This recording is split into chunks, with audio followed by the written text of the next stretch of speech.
സാധാരണക്കാർക്ക് ഏറ്റവും ഉപകാരപ്രദമായ ഈ ഖുർആൻ നിങ്ങൾ ശ്രദ്ധയിൽപ്പെട്ടിട്ടുണ്ടോ?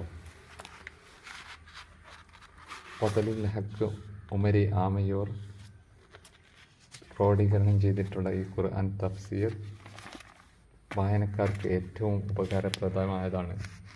കാരണം ഇതിൻ്റെ ഓരോ വാക്യത്തിൻ്റെ കൂടെയും അതിൻ്റെ അർത്ഥം ഉണ്ട് എന്നുള്ളതാണ്.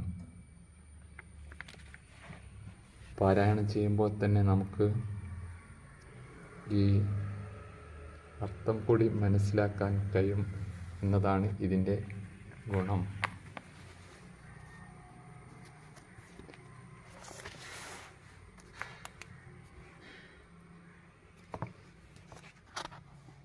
എല്ലാവരും ഈ ഒരു ഗ്രന്ഥം ഒന്ന് വാങ്ങി ഇതിലൂടെ ഖുർആൻ പാരായണം ചെയ്യുവാൻ ശ്രമിച്ചാൽ കൂടുതൽ ഉപകാരപ്രദമായിരിക്കും.